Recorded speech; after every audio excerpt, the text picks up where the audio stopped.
So today I want to talk about trustworthy physical AI, and this is a topic that I get into in the past 5 years, and we are trying to work on authentic sensing to safe actions because we think that the AI now not only can understand your language, not only can interact with people, it actually will be able to take actions in the real world. When AI can take actions, a sensor spoofing model vulnerability or malicious input can not only cause any disturbance, they actually can cause real harm to the people. And I want to show you why the current moment, thank you, the current moment is very special for physical AI topic. Just to start from a brief overview of what we have right now. From 1950, we have the first industrial robot that is Unimate that was developed in a US laboratory. And starting in mid 1990s, we have started seeing the first smartphone. This is IBM Simon.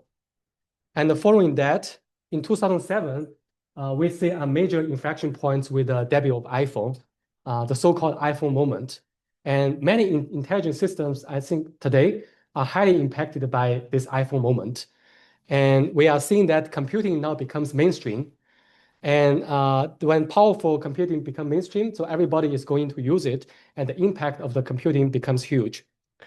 And then in 2022, we have a new development with a huge debut of ChatGPT, the so-called ChatGPT moment, where the intelligence now becomes broadly accessible. Not only computing, but now the intelligence becomes accessible and being integrated into different types of products like robot, like industrial robot, and cameras, some camera systems, and different types of sensors.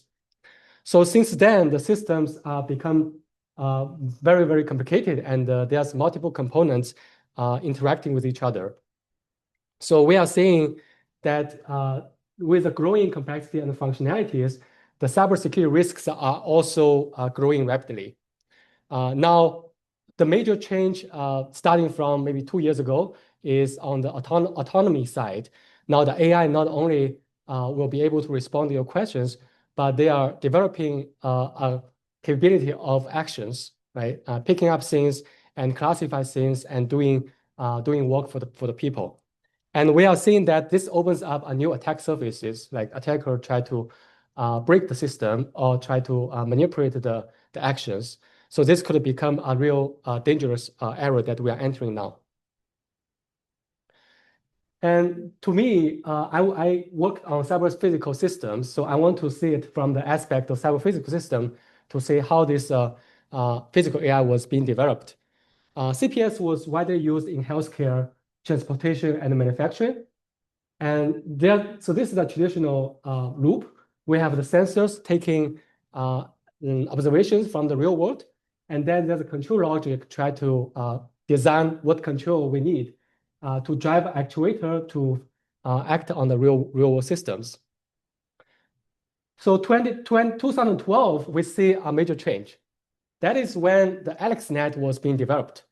So we see now instead of a control unit, a control logic unit, now the deep neural network and the learning-driven planned control are embedded in this CPS system. And this modern system now have an end-to-end control loop, such as Tesla autonomous vehicles.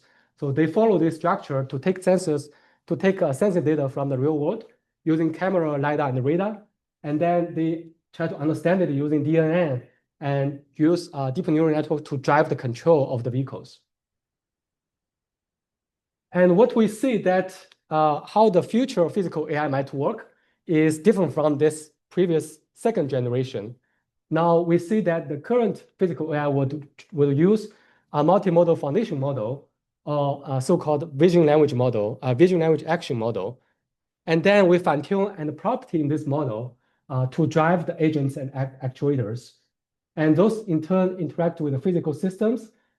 In the middle, we also have a memory model, a world model, and using continuous learning to drive the whole VOA and actuator agents to really complete those tasks. So here's a research question that I ask myself. While physical AI is entering this stage, how do we make sure that AI systems can be trustworthy when they interact with the physical world and also interact with real people, right? So that's the most important thing that I want to answer in my research. And this trustworthiness have to be maintained in the whole, over time, like during the whole process of the CPS actions, under uncertainty and also under adversaries. And we aim to unlock this AI capability in the real world, but in a safe way. At the same time, we also aim to protect humanity, make sure that humans are not being harmed. So here is what we define as the three core pillars of physical AI. The first is perception. That's how the AI systems perceive the world and try to see like this is the AI system's belief about the world. And the cognition is how it interprets this sensing data and try to decide what to do right next. And finally is the actuation. Actuation is how the AI system take actions in the real world. So we take data from physical world and we make actions to impact the physical world. So let's just take an example. As in a home environment, we have physical AI systems. For example, smart speakers, smart cameras, or smart vehicles, even home robot are starting entering this home environment. And when a human being interact with this AI, and trustworthiness is very important, right? And we ask ourselves, where are the attack surface?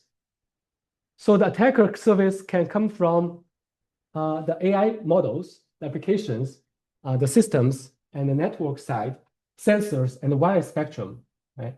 It can also be inside the home, outside the home, or beside the home, right? So those are the attack surface that we identify. And this trust boundary between the AI systems and the human beings are really messy, right? So you can see there are so many different layers of attacks that could happen. So this gives you a synopsis of my research on attack towards physical AI systems. I worked on attacking autonomous robots, autonomous vehicles, and also some smart speakers, smart systems. So first, on the perception perception system side, we can launch jamming attacks. We can launch spoofing attacks and LiDAR radar spoofing to manipulate the sensing data. And on the cognition side, we have the adversarial inputs. We have the tool-use manipulations. We also might came across backdoors, right? Backdoor that can attack my models. And on the actuation side, we have command injection attacks. We have unsafe control and protocol abuse. And those are the things that we want to study and make sure that the systems are well guarded. So here is my research question. Here's my approach to tackle this question. I came to these three different pillars: perception, cognition, and actuation. On the perception side, I try to map the attack surface and identify the threat models for sensors and sensor fusion, and to say where are the trust boundaries. And on the cognition side, I do threat modeling and identify vulnerabilities in the models, and then design attack injection vectors to attack those systems. On the actuation side, I mostly do protocol design and the system implementation to verify the actuation APIs and how their actions was being verified. There are some limitations to my approach. For example, for this perception side, all of my current work have incomplete coverage because I cannot really cover all types of attacks, right? I can only try limited types. So the scalability is also a problem. How can I scale my attack towards large amount of agents or devices? Cognition side is hard to formalize, and also the agent is rapidly improving, right? The models are improving every few months. So how can we keep track of the model update? That's a big problem. On the actuation side, there's overhead, and there's also legacy systems, legacy actuators that we need to work with, right? To make sure the security system are not interfering with the normal operations. And for evaluation, I want to evaluate the system on interaction with the physical world and also interact with the humans, the real humans. So that's what my focus is about. Okay. All good? Any questions so far? Perfect. So in the rest of the talk, I'll ground my approach in these two areas. The first is the voice AI security. I want to talk about how we want to secure the voice assistance. And on the autonomous system side, I want to talk about how we can secure and maybe evaluate the vulnerability of the sensing components of the autonomous systems. So let's start with the voice AI security. In my opinion, the voice is the most direct human AI interface between the human and the AI systems. So we have all seen like those interaction happen with ChatGPT with different models. And we would see that when you have a robot helping you or assisting people, the interface will also be through mostly through voice. And the command can not only do like this. Now we have actually conversation capability with those models, right, to send very complicated tasks to the models. So we ask ourselves, how secure is autonomous speech recognitions, right? So this is a system that take your speech and try to interpret what they are. For example, I send a speech, right, and the model will interpret that as a turn off the light. There are some attack papers inject adversarial audio examples to change these commands to something else. And there's also some attack happening that we can inject some noise perturbations into this audio to change the command from open to close, right? So there's two different types of attacks that could happen. So we ask ourselves this question: can an attacker cause meaningful actions in the presence of real users, real noise, and the real physical channels, right? So let's make sure the environment and the human interactions are as realistic as possible. So here's the attack scenarios. When attacker broadcast the audio, the model will transcribe the audio, and then the model will add it to the actuator to take actions. For example, open the door, right? And there will be a command sent to the door locker to open the lock of the door. So here are the human interactions with the speech recognition models, and recognition models will take actions. And now the attackers are sending an adversarial audio example to the model, right? For example, to forcing the model to interpret the command as open the door. And this is a typical adversarial audio. I'm going to play it. Let me see here.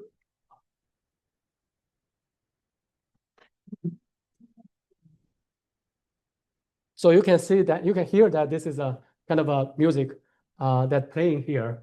But this music, when it comes to the model will interpret this music as open the door, right? And then it will open the door, right? And this is the type of audio that we can inject adversarial examples into.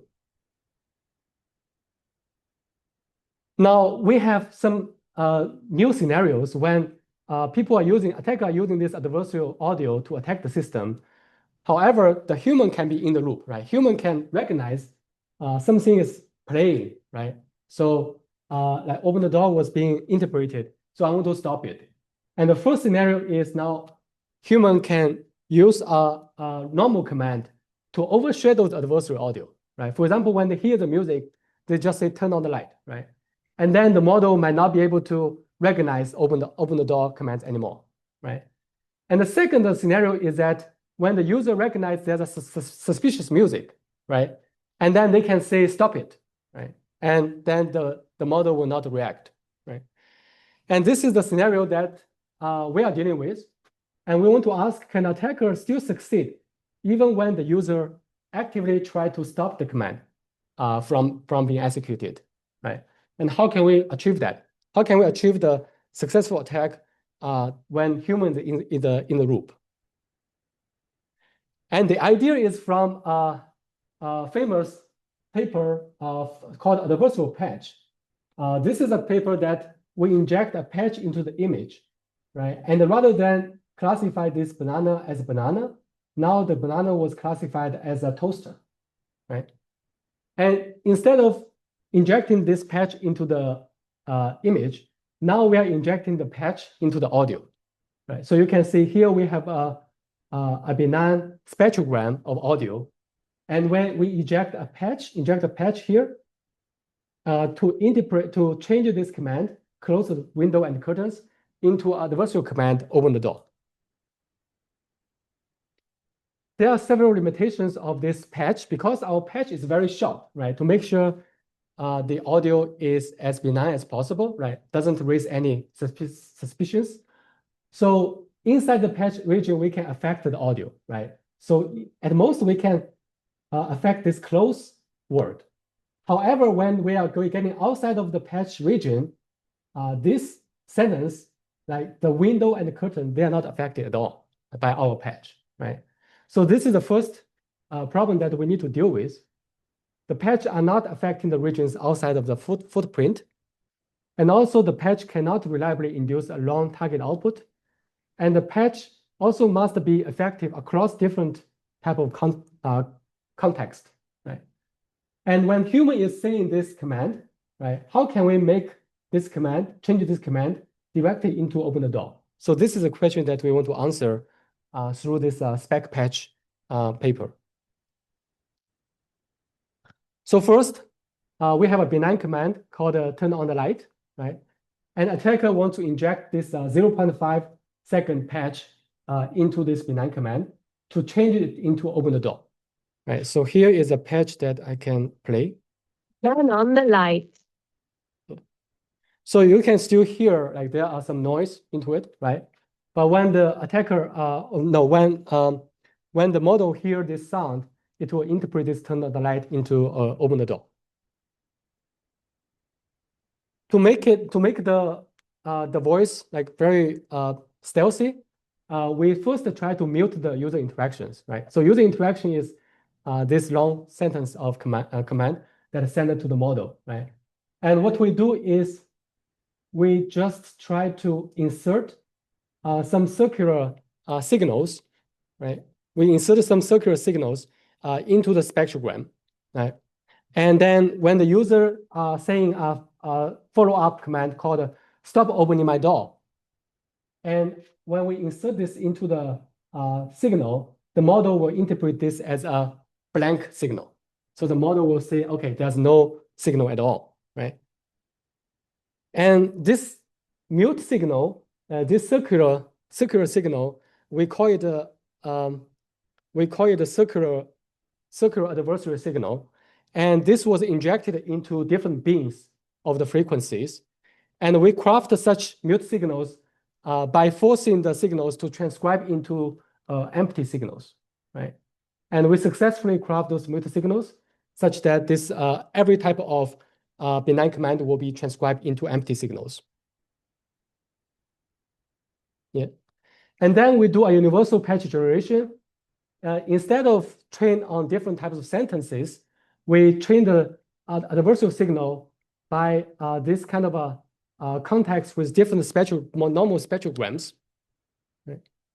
And we use different combination of benign clips over the patch and ensure that our patch can be effective across different contexts.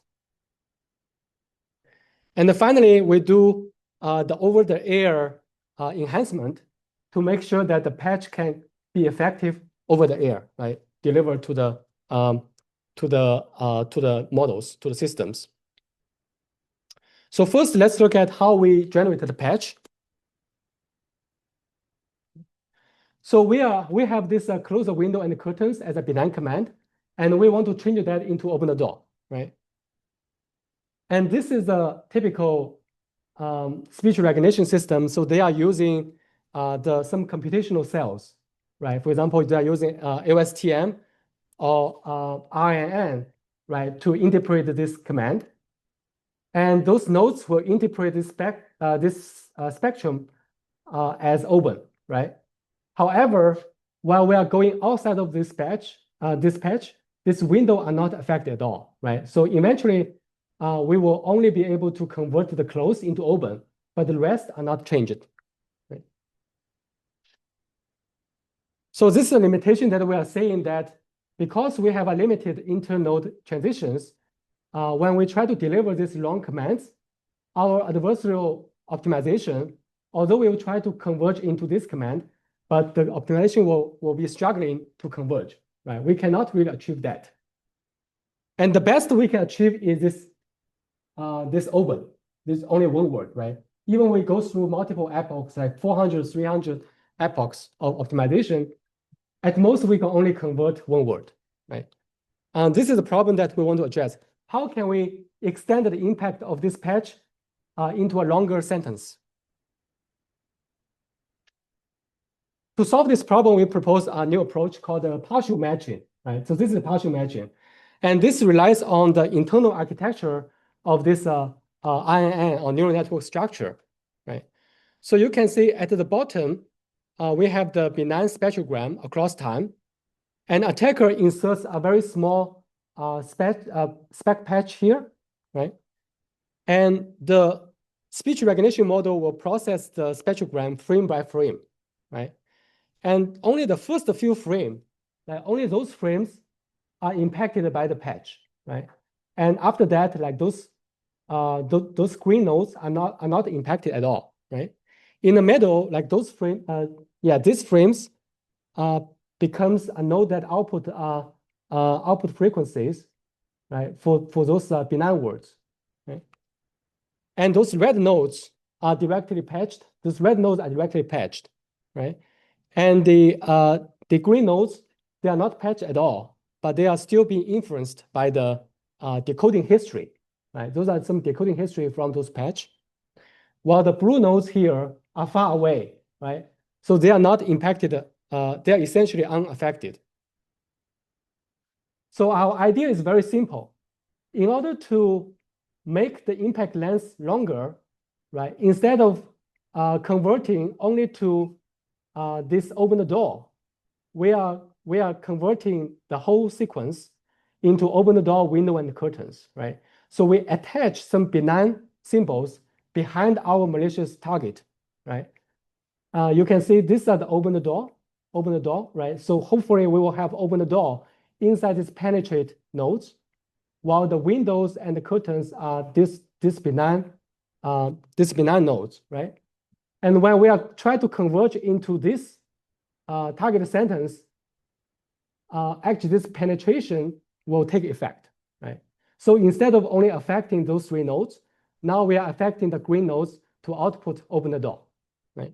So this is a simple idea we use. Instead of directly using open the door as a target, we use open the door, window, and the curtains, right?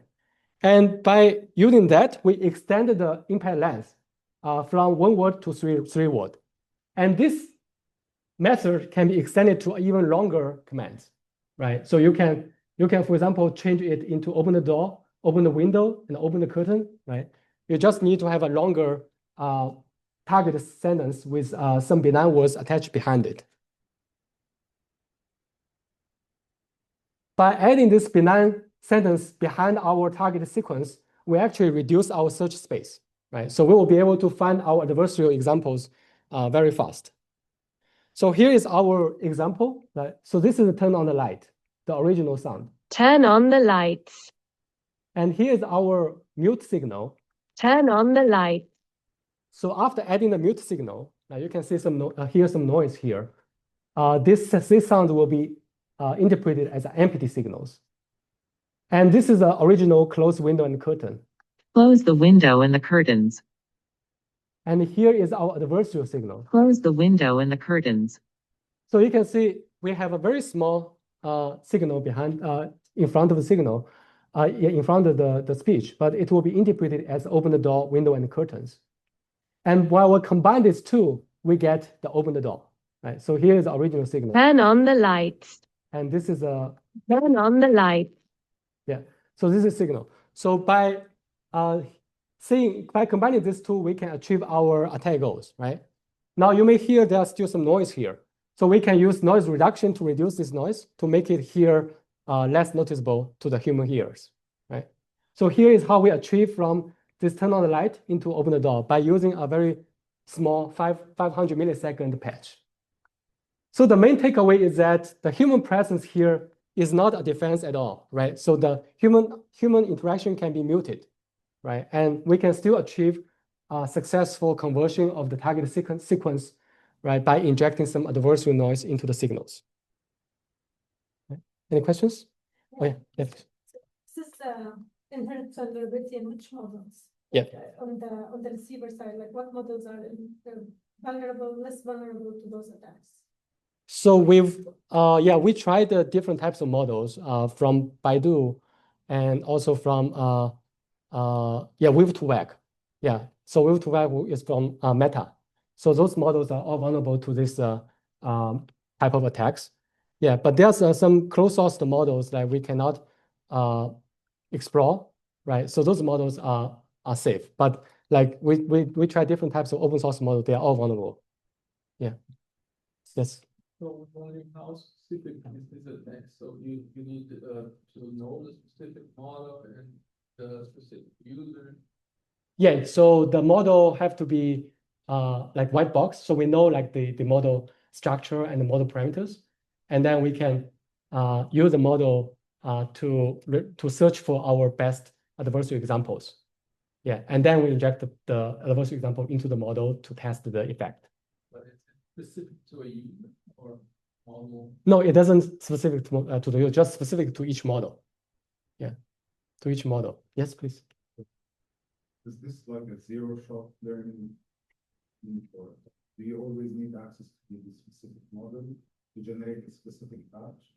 Yes, so we need the access to the model, but we don't need any training data at all. So those data we can generate by ourselves. Yeah, so we just need to like have the model, and we test the different types of adversarial samples, right? And based on our cost function, we try to optimize our samples to make sure that it can bypass the model.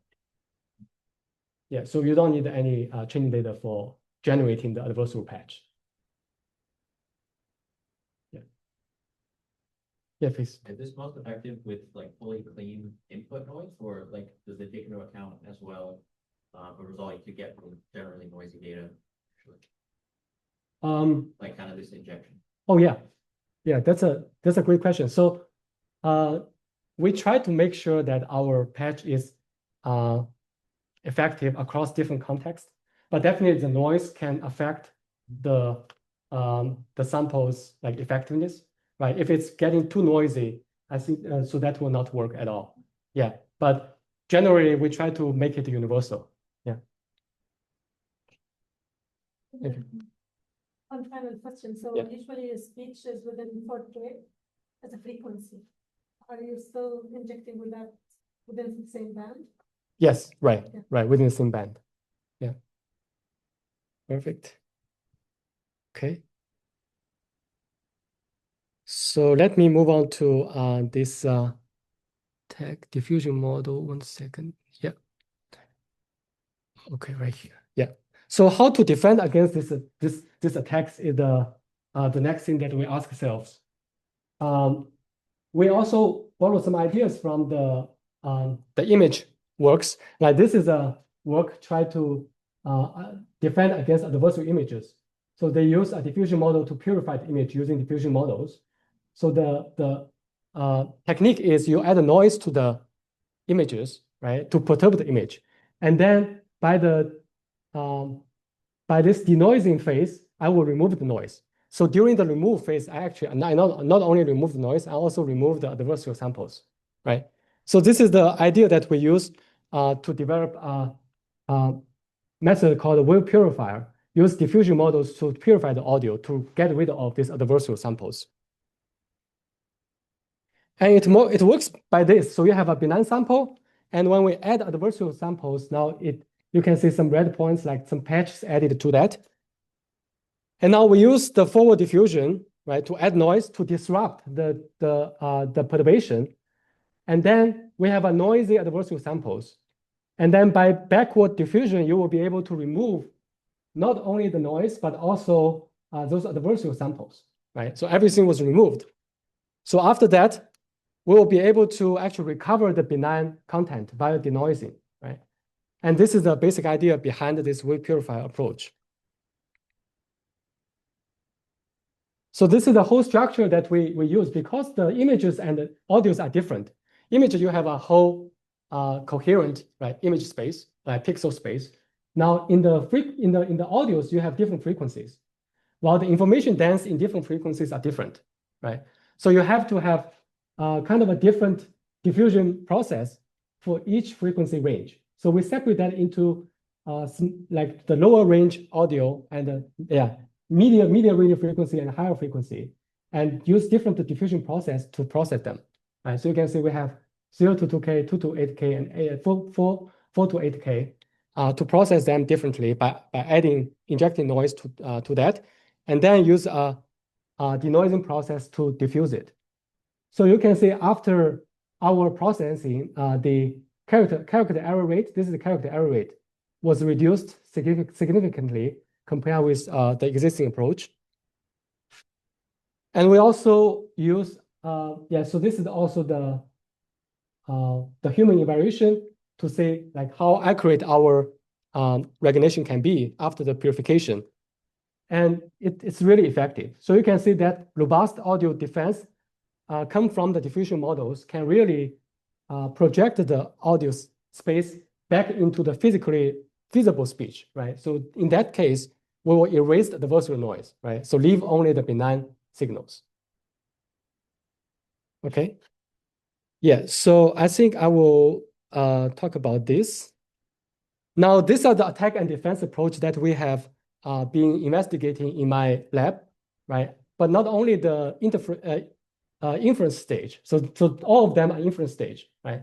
We also do some attack towards training stage models, right? For example, backdoor attacks, backdoor injections into the speech recognition models, right? And if you're interested, we can talk about that after this seminar. So the one thing that I want to point out is like my research not only focus on the security side, so security robustness, I also work on speech enhancement. So this is like a personal project to myself. So I use, I have a relative who have Parkinson's disease. So this effectively affect his speech. And I want to see if I can do something for him. So this is a speech sample from a healthy speaker. Not sure if you can hear. The jacket hung on the back of the wide chair. Yeah, so you can see the speech is very clear. While the Parkinson's disease, the speech sample from Parkinson's disease patients here like this. So you can see it's very noisy and it's murmured, and you cannot really capture clear details from these samples, right? The traditional approach is using speech therapy to train the patients, right? Basically, we have a therapist talk to the patients every day and try to make sure that the speech can be enhanced through practice. And there's also another type of speech generation device that can be used for speech disorders to generate the speech for the patient. Now, the method that we use is called Clear AI. It's a voice amplifier system. Now, using AI, try to enhance the speech, right? Recover this speech back into that speech, right? To make it much more clear. So maybe I can show you some examples. Yeah. So here are the user study results after our speech enhancement. We can see that our word error rate are decreased a lot, and our success rate of the recognition increased a lot. So here is the loss signal. And here's the enhanced signal. It's very easy. Yeah, so you can see the enhancement is significant, right?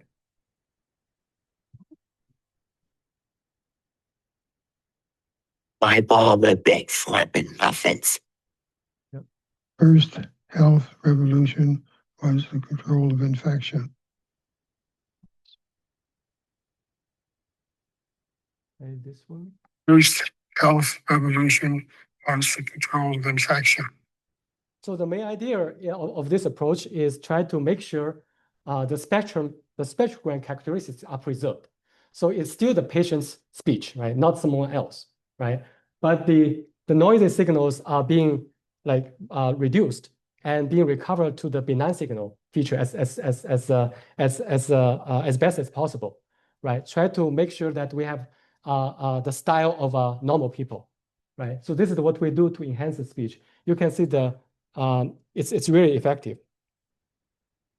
So for the voice AI, what I'm currently working on is also about audio watermarking, because copyright of the voice is essential, right? Sounds and the audio art. So how can we make sure that we protect this audio and the songs, right, effectively by injecting audio watermark into the audios? And we also try to design systems to detect deepfake by using an earplug to capture the facial biometrics and use this as a feature to detect if people fake their phone calls. And we also try to protect our voice from being deepfaked by injecting some audio mask into the audio, such that the generation system will not be able to take our audio to generate deepfakes, right? So those are the current work that I was focused on. Now let's move on to the autonomous systems. Now here I talked to you in the beginning of the talk that we have the perception systems. They are subject to sensor spoofing, sensor jamming attacks. And in the autonomous vehicle or drones, those 4 sensors are the major sensors: LiDAR, camera, radar, and acoustics, right? And we study each of them to see how vulnerable they are towards attacks. And here's the research that we did in 2022, while we try to attack the drones depth estimation algorithms, right? And the target is those drones, robots, and autonomous vehicles. And those systems are typically using 2 cameras as a stereo camera to perceive the depth between the object and myself, right? And if we can inject some lights into the camera, such that the camera can detect some fake obstacles, so that could become a dangerous act. And here we use an optical imaging phenomenon. So you can see when we project light into a camera systems, because of the imperfection of the camera hardware, we not only can see the light source, but we also have a green orb, right? So for example, here is the glare from the light, but here is a green orbs being generated, right? And it appears at different locations, right? It is central symmetric to the light sources. So by using this green orbs, we'll be able to actually create fake obstacles in front of the camera. So this is the basic idea that we're using to attack those drones. And that attack is called double star. And the attack is very simple. We just try to project 2 light sources into the left camera and right camera of the drone, such that we'll create an orbs here. And this orbs will be detected as a real object, right? And we can create a fake depth. And this can create a far distance depth, or it can also create a near distant depth by matching the orbs, right? So let's see the effect of this attack. So Michigan winter is very cold. So my student was doing experiment wearing coat. You can see he has 2 light sources, right? The basic is a flashlight. Project to a drone. It's a DJI drone. It's 6 meters away in real depth, right?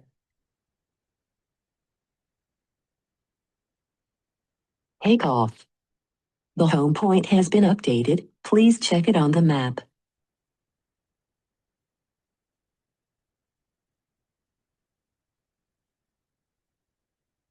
I'm not sure if you can see it here.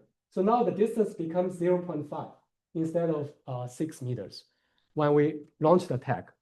So when the pilot try to push the throttle forward, they cannot, because the drone detects there's an obstacle in front of it, right? And this could also happen to autonomous vehicles when we project this light sources into the camera, and the camera might detect something in front of it, right? And then it will automatically stop. And you can also drift away the drones like using this method. And show that this stereo depth can be Take it actually can be spoofed by light sources, and it's very easy to spoof. Right? We can control the depth like easily. And now let's get into the adversarial attacks. I'm sure that you have seen these attacks. These stop signs, right? You put stickers like on the stop sign, such that the stop sign will become a speed limit or some other signs, right? And you can also project some lights, right, into the stop sign to make it appear as a like 30 speed limit, right? The existing attacks are all project attacks into the flat surface, right? So now we are trying to go one step further. Instead of projecting into the flat surface, we want to project the adversarial patch onto the vehicle of the onto the surface of the vehicle, right? For example, the back bump or the front bump of the vehicle, such that this patch will work, like will even work when it is curved, right? So how can we achieve that? And this projection attack will be transient and short-lived, and we can make it work on the 3D surface, and it also physically realizable in different scenarios, right? And this is our attack design. It depends on two models. The first model is called a color projection model, right? Because when we project light from the projector to the real surface, the image will change, right? The color will change. And we use a color projection model to capture this change. And there's also 3D surface, right? So we need to use a geometric transformation model to capture the shift of the surface, right? And then by using these two models, we'll be able to create a 3D patch. And this patch can be put on a 3D surface, right? And even the car was driving, and you can still make it effective. So here's an example while we put the patch on the vehicle, right? On the vehicle side. But the experiment, I acknowledge like this is still quite static, right? So if in a very dynamic environment, the patch might not be effective. But here, without attack, you can detect this object. But with attack, you can see the object basically disappears from the object detection models. So we can see that we can really program the physical world in real time using these transient light patterns, right, to make the object detection fail, right? So we can make it disappear, or we can make it change into another object. So the main takeaway is that the opticus and lightning is attack surface, right? I've shown you that attack can take this fake light and create some fake object. And the depth is a controllable input, right? So you can use it to cause braking or drifting away behaviors. And also transient attack is possible. So you can really make the attack disappear and turn on in real time. So in my research, right now I'm working on the vision language model action security. I'm trying to utilize the attack that I was developed before using this patch to test this VOA. Because now this VOA is being used for example, coffee machines, right? Making coffees, right? If I can project some fake sensing data into this image of the robot camera, I can actually make the action fail, or I can cause some dangerous actions. And the other thing that I was working at is privacy. So we know like this interaction of the human and the robots inside homes are very sensitive, right? So you have to protect the prompts from the user to the models. And how can we use homomorphic encryption to encrypt your prompts, right? Send it to the model, while the model can still interpret your prompts correctly, but they cannot figure out what the prompt is about, right? So this is the basic idea that we have to use fully homomorphic encryption to protect the image and the prompts sent to the models. And the other thing I started looking into is the physical AI in the space systems. So Houston is a space city, so that's why I'm really excited to be here. So this agent now in the moon surface or in the outer space, there are some difference between those robots and the robot here. the main difference, I think, it is they are in action without humans, right? And their environment is adversarial by default, right? So how can we make sure like those robots action without humans, they are trustworthy, their action are trustworthy, right? And even nowadays, those robots are equipped with those perception and AI models as well, right? How can we make sure they are not being attacked, right? By some, I don't know, by some foreign objects or something like that. And I also work on the communication security of the satellite systems. This is another work that we do, try to attack the inter-satellite communication between satellite and satellite to identify the bottlenecks.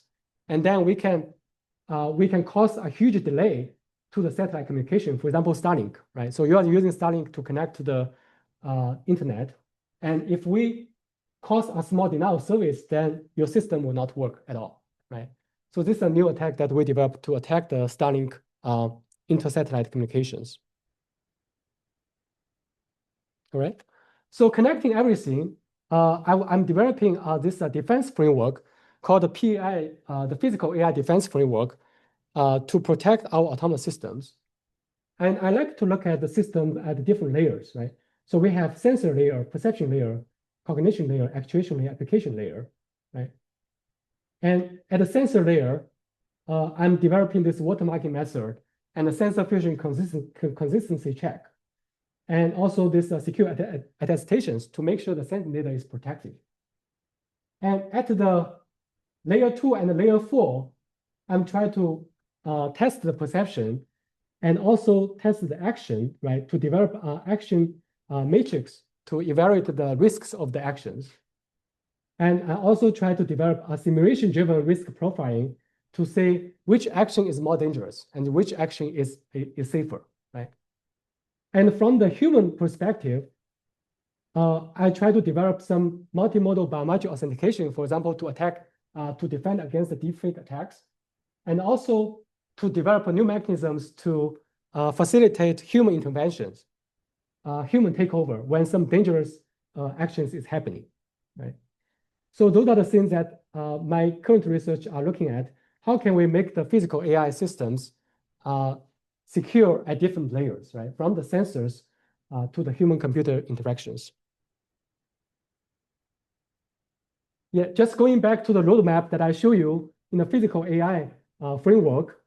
Now I want to develop some signal level and device level defenses for securing the sensor. For this large language model loop, I try to develop decision-centric evaluations.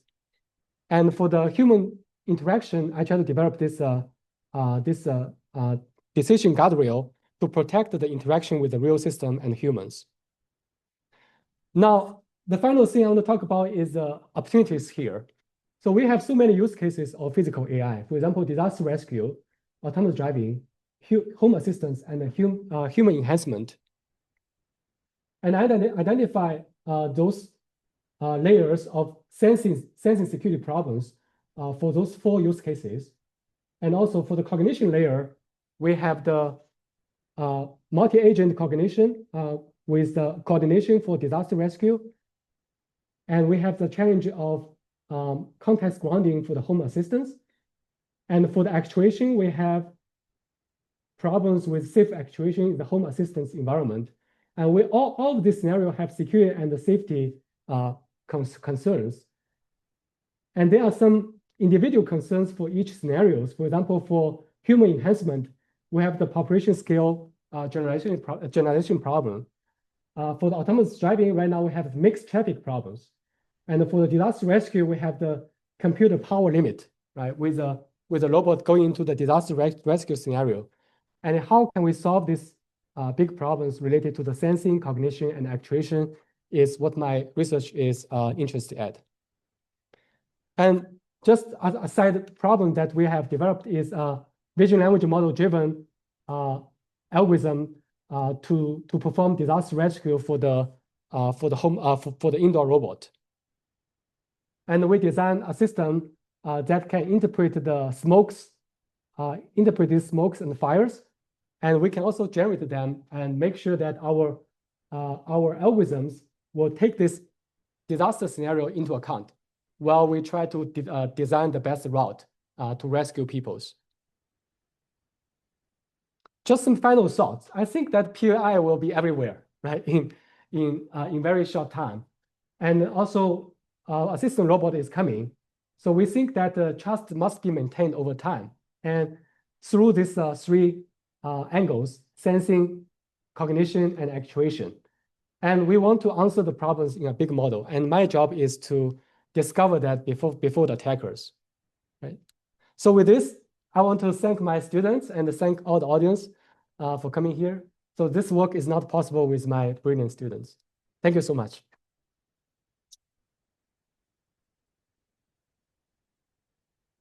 Oh, by the way, my collaborator, Qiben, is a faculty here. Yeah.